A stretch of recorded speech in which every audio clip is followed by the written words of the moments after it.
Aujourd'hui, le stand KPMG s'adresse aux filles. Mais, messieurs, vous pouvez quand même venir écouter ce qui se passe.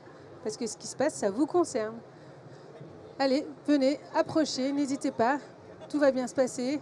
On va parler de sujets d'avenir, du futur du travail, des filles dans la tech. N'hésitez pas, venez. Le sujet est extrêmement intéressant. Vous allez beaucoup apprendre. J'aperçois des gens que j'ai déjà rencontrés. Venez, on va parler de votre carrière, parce qu'elle n'attend que vous, votre carrière. Bonjour Morad. Evo Liquide. La tech pour les jeunes. Très très bien. Alors n'hésitez pas, on va bientôt commencer. Le sujet le plus important de l'année, ce n'est pas tel ou tel sujet, c'est la tech, les filles, les femmes, l'avenir, le futur du travail. Qu'est-ce qu'on devient si on ne s'intéresse pas à ces sujets? Et ça n'est pas juste la responsabilité des filles. Les garçons aussi, vous devez accueillir, vous devez accompagner. Venez écouter le sujet du moment. Très, très important. Il s'adresse aux filles. C'est pour les filles, c'est pour les filles. Mais vous pouvez écouter les garçons. Dans quelques minutes, c'est parti. Le sujet que vous attendiez toutes, la tech. Est-ce que c'est fait pour moi, la tech? Alors, on va regarder si on peut commencer ou pas. J'imagine que ça commence à 30. Encore une minute. Allez, plus qu'une minute avant de commencer. Venez, c'est oui, vous, venez. Vous aussi, venez. C'est super intéressant, on va discuter de l'avenir des jeunes, l'avenir des filles. Venez, on est à Vivatech. Vivatech, c'est quand même le lieu dans lequel on parle de demain. Alors oui, il y a des choses qui existent aujourd'hui, mais on ne fait pas assez. Donc venez, on va discuter de ce sujet. Installez-vous, rapprochez-vous.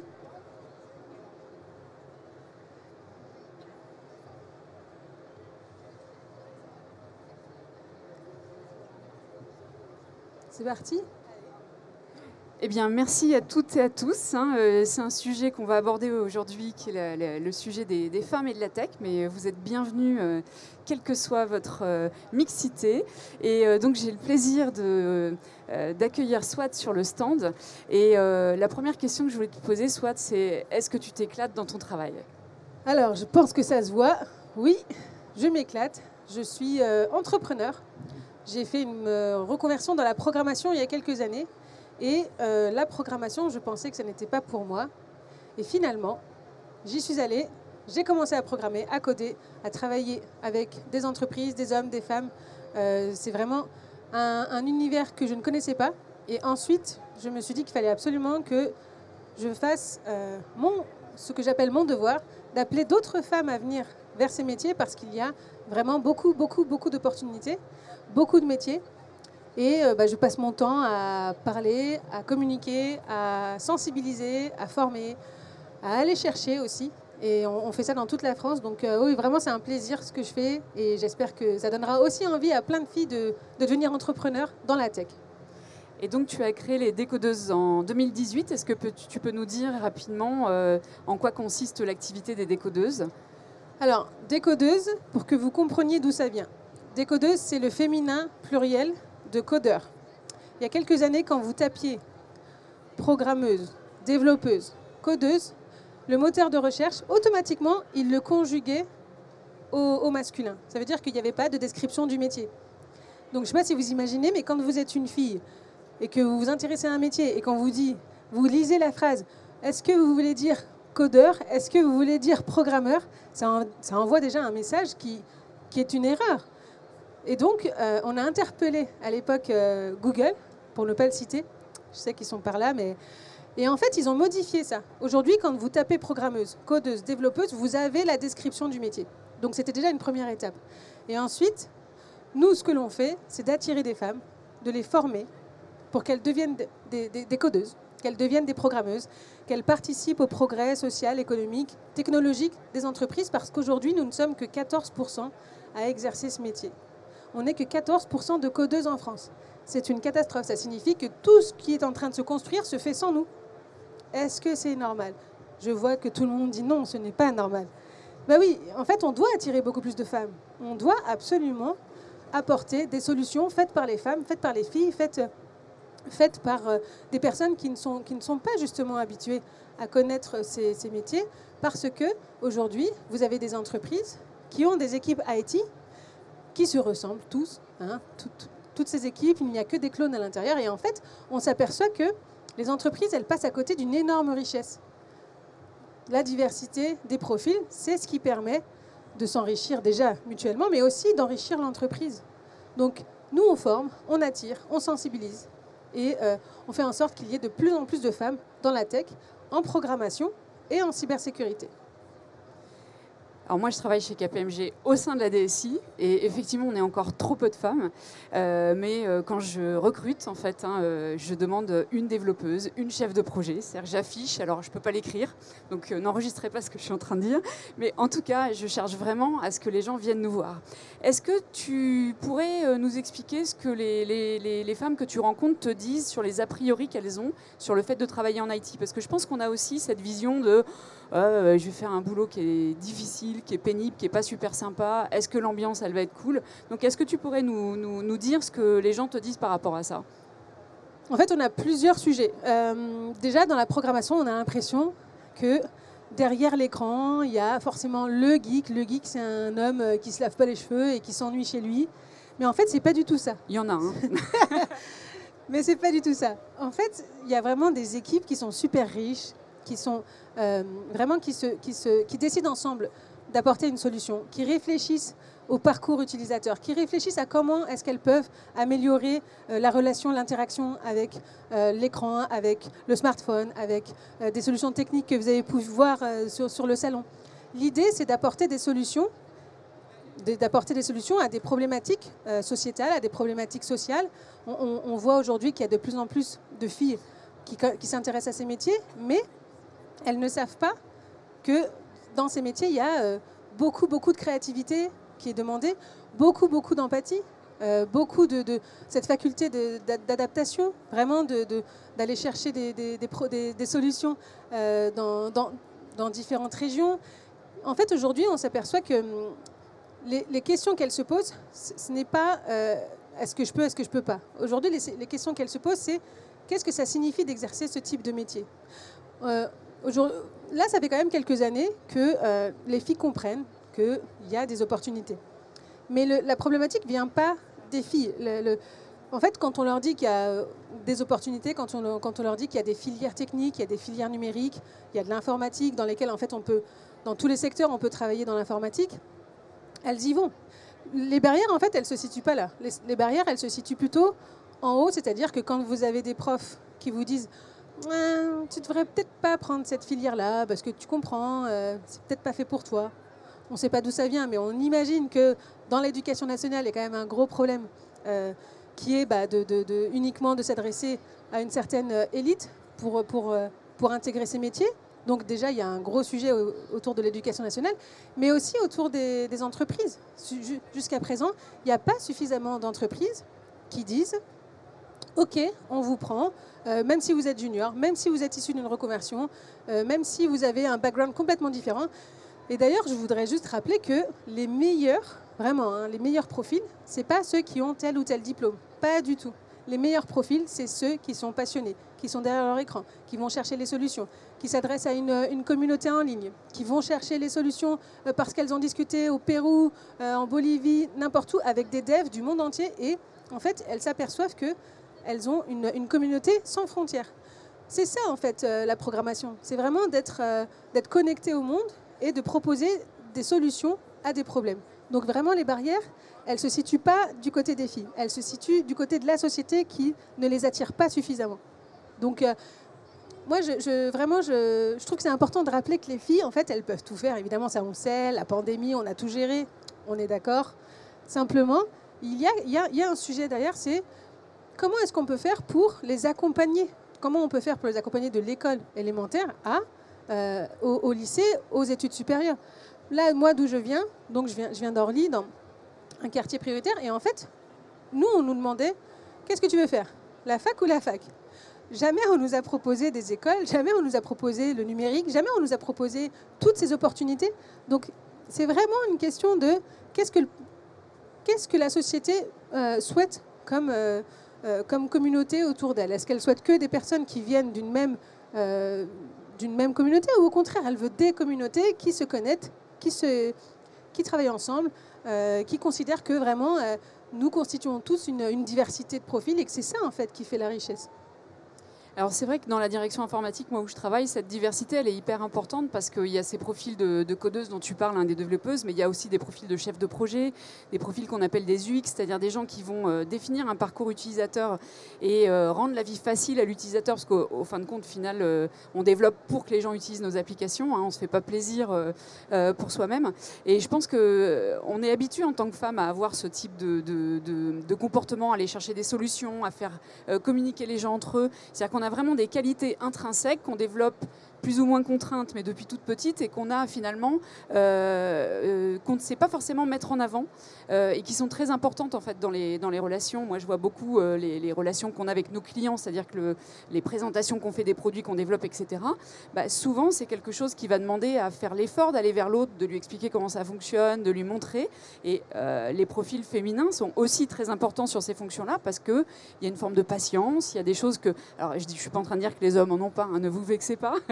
Mais en tout cas, c'est des choses qu'on sait faire et qu'on ne met pas toujours en avant sur un CV, par exemple. C'est-à-dire que moi, je pense que c'est des choses qu'il faut mettre en avant aussi quand on contacte une entreprise sur quand on sait gérer les 2 enfants, les courses, l'ensemble des activités qu'on a l'habitude de faire et qui nous semblent normales et évidentes, il faut savoir le montrer aussi parce que ça active des compétences qu'on ne met pas suffisamment en avant, je pense, aujourd'hui en entreprise.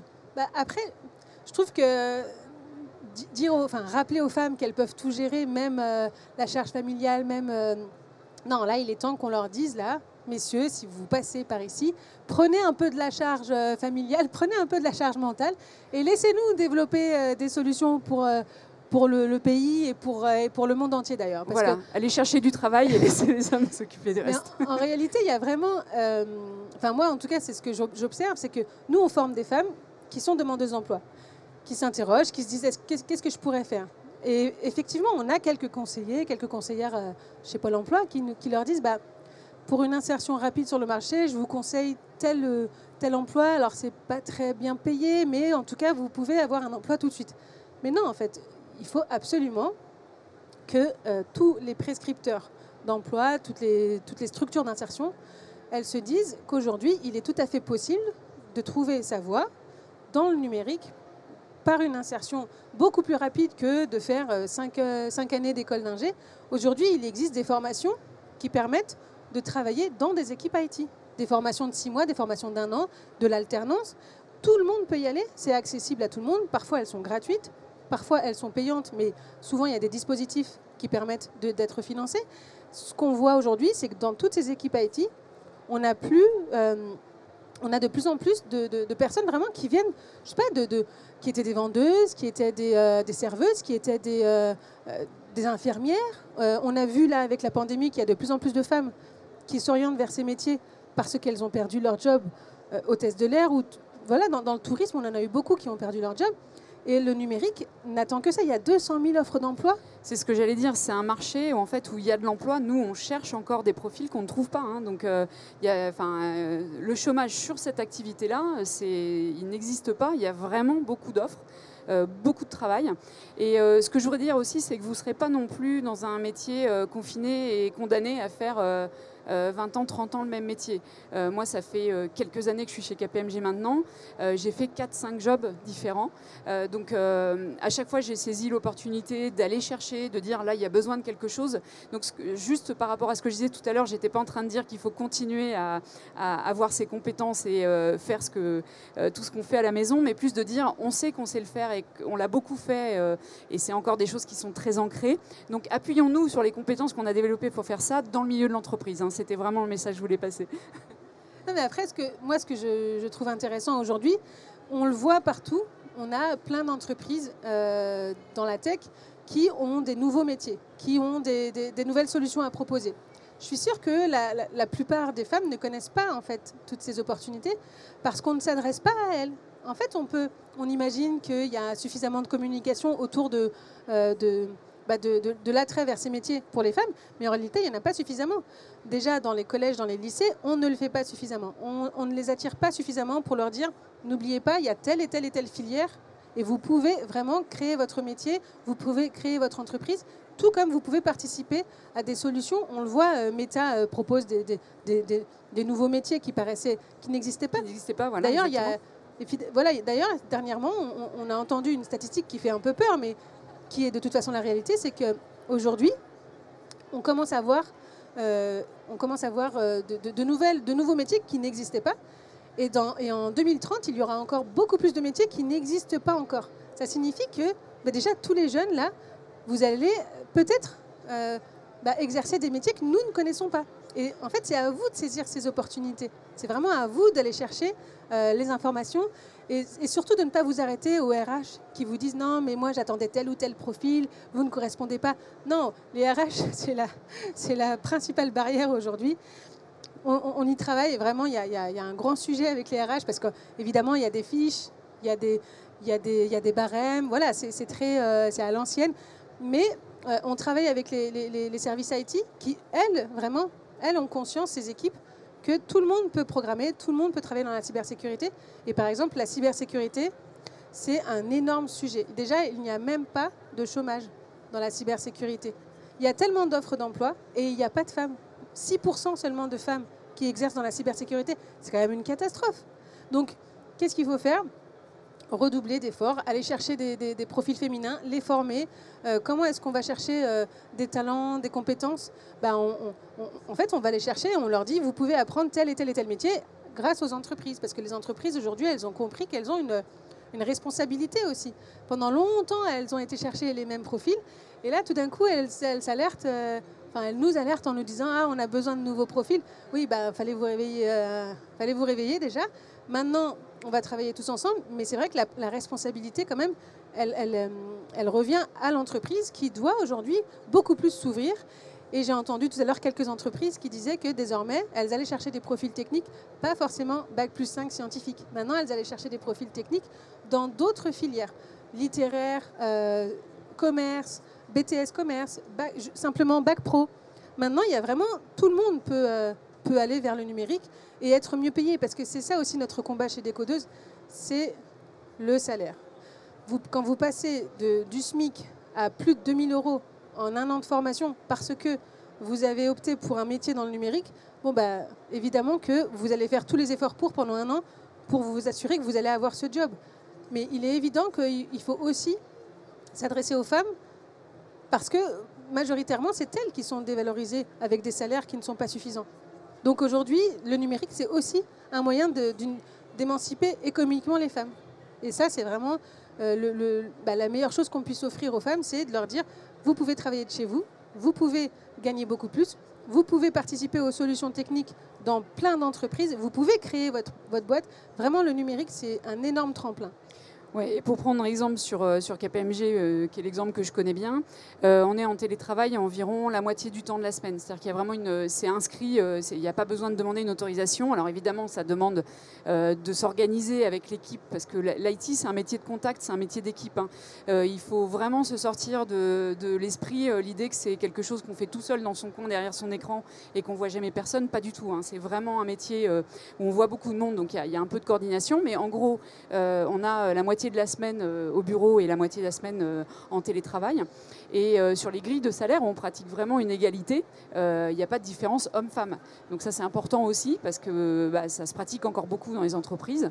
Et on a travaillé ces dernières années beaucoup à mettre en avant en fait, cette problématique et à s'engager sur ces aspects à la fois qualité de vie et rémunération. Ça, c'est énorme parce que aussi peu de gens le savent, mais il y a toujours, à compétences égales, à expérience égale, à diplôme égaux, l'ensemble, il y a toujours une différence de 30% entre les hommes et les femmes. Le numérique permet aussi, beaucoup d'entreprises le pratiquent, d'être payé la même chose. Alors on ne va pas non plus glorifier, parce qu'en fait c'est basique, mais beaucoup ne le pratiquent pas. Donc quand on a des entreprises comme ça qui commencent à faire l'effort de se rappeler que effectivement jusqu'à présent, pour aucune raison, on donnait moins aux femmes, mais vraiment pour aucune raison. Là aujourd'hui on se dit que ok, le numérique c'est aussi un moyen de rappeler que l'égalité homme-femme, elle se situe dans le salaire. Vraiment, c'est super important. C'est quand même insupportable de se dire que tu fais le même métier que ton voisin. Souvent, tu es quand même meilleur que ton voisin, mais tu gagnes moins. Mais en plus, on n'en discute pas assez non, parce que tu es plus sympa, donc tu n'oses pas demander. Exactement. Ça, c'est un vrai sujet. Je ne sais plus quelle est la statistique, mais en gros, les femmes ne savent pas demander une augmentation, ne savent pas négocier. Aujourd'hui, on voit encore en fait, cet aspect-là qui fait qu'on est en général moins demandeuse et on se met moins en avant. C'est une réalité contre laquelle il faut aussi qu'on bouge vraiment les perceptions. Mais oui, mais d'ailleurs, c'est pour ça que je trouve que les hommes ont une responsabilité. Je vois des hommes qui s'arrêtent au moment où j'ai dit les hommes ont une responsabilité. Ouh, ne fuyez pas. Ça va. Au contraire, c'est important. C'est que si vous exercez des métiers dans lesquels vous êtes des managers, dans lesquels vous êtes responsable IT, ou même dans d'autres filières, vous avez quand même la responsabilité de regarder, à un moment donné, les hommes, les femmes qui travaillent pour vous, et de réajuster, parce que de toute façon, c'est une inégalité que vous pratiquez. Et ensuite, le deuxième sujet sur lequel je trouve que c'est intéressant de discuter, c'est que les promotions. On a tendance à voir des managers qui se disent « Non, mais je vais plutôt demander à monsieur, parce qu'en fait, lui, il ne s'occupe pas de ses enfants, et il ne va pas avoir d'enfants. » Donc on est conscient qu'aujourd'hui, dans la société, dans le monde du travail, on pratique des inégalités parce que on va favoriser les hommes, puisque ce n'est pas eux qui ont la charge familiale, ce n'est pas eux qui font des enfants. Oui, c'est pas eux qui vont tomber enceintes à un moment donné dans leur carrière. Ouais, c'est une réalité aussi. Hein. On voit de plus en plus d'entreprises dans la tech qui font aussi qui proposent des nouvelles solutions, comme prendre en compte l'arrêt, prendre en compte vraiment le temps d'arrêt en congé mat, qui s'engage en fait au retour, soit à proposer une promotion, soit à reprendre le précédent travail. Parce que quand même, ce qui se passait, c'est que souvent, quand on revenait d'un congé mat, on ne savait pas du tout où est-ce qu'on allait pouvoir atterrir. Et du coup, ça freine aussi les évolutions de salaire. Oui, c'est ça. Parfois, c'est la mise au placard parce qu'entre deux, on a été remplacés. Donc, il y a une autre personne qui est arrivée.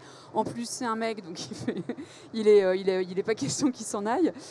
Ça aussi, c'est des sujets qu'il ne faut pas avoir peur de demander aux managers voilà, il y a une obligation en fait, à accompagner nos équipes.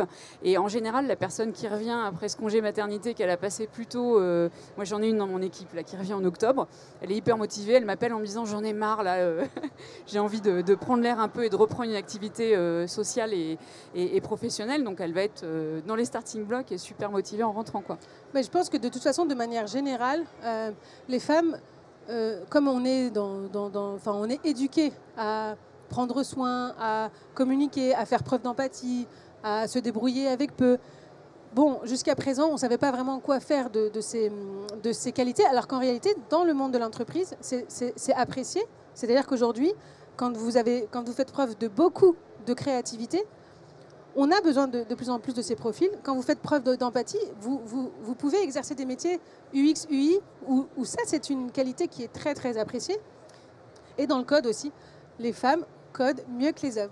Je le rappelle, les femmes codent mieux que les hommes. C'est pas moi qui le dis. Concours. C'est pas moi qui le dis. C'est les hommes qui le disent. Vraiment, ce sont les hommes qui le disent. Pourquoi ? Parce qu'en fait, il y a du code qui est minutieux, soigné, clair, lisible. Ça, c'est le meilleur code. Quand vous pouvez faire du code pour que les autres le lisent, les autres le reprennent, les autres s'en servent. Et voilà, nous, on anticipe, encore une fois, que des qualités, que des qualités. Donc, vraiment, les femmes, allez vers les métiers techniques. Il y a des centaines de métiers différents. Il y a de l'intégration, il y a de la programmation, de la cybersécurité, il y a du paramétrage, il y a du marketing digital. Il y a vraiment plein d'opportunités. Mais vraiment, moi, je vous encourage à aller plutôt vers les métiers techniques. Parce que vous allez pouvoir créer des solutions vous-même. Vous allez pouvoir participer à une réponse réelle, concrète, à des solutions que l'on rencontre. Des problèmes environnementaux, des problèmes sociaux, des problèmes techniques.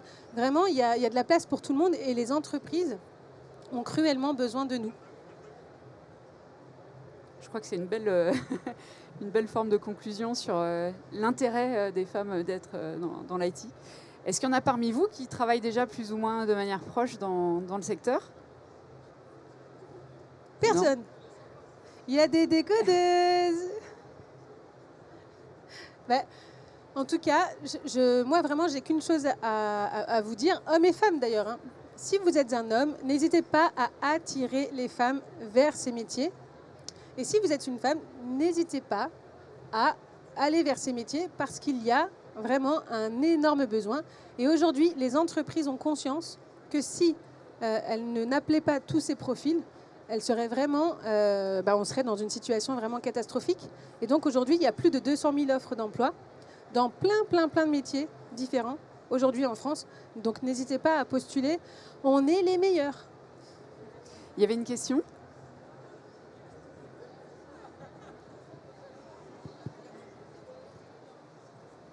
En fait, je voulais juste rebondir parce que je trouvais que votre message, il était vraiment inspirant.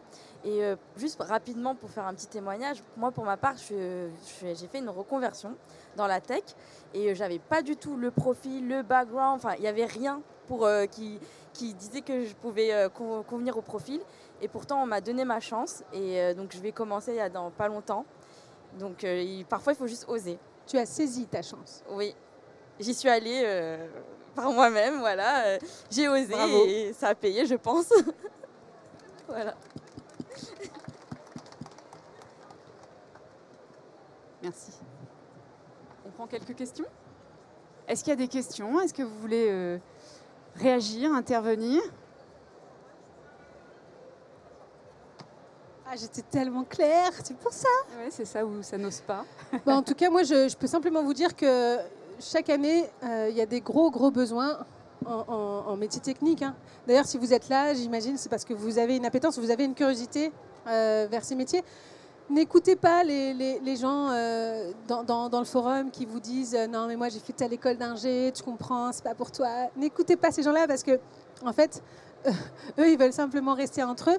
Alors que nous, on est plutôt pour l'ouverture, pour la richesse des profils. Donc, vraiment, adressez-vous plutôt à des personnes qui sont des managers, si jamais vous voulez faire de votre métier un métier IT. Il y a vraiment plein de gens sur le forum qui recrutent. Je ne sais pas si vous avez vu, mais en tout cas, il y a vraiment beaucoup d'offres d'emploi. Donc, n'hésitez pas à postuler. N'hésitez pas aussi sur LinkedIn à suivre Décodeuse. Et d'ailleurs, sur tous les réseaux sociaux, n'hésitez pas à nous suivre. Merci beaucoup, Swad. Merci à vous. Merci.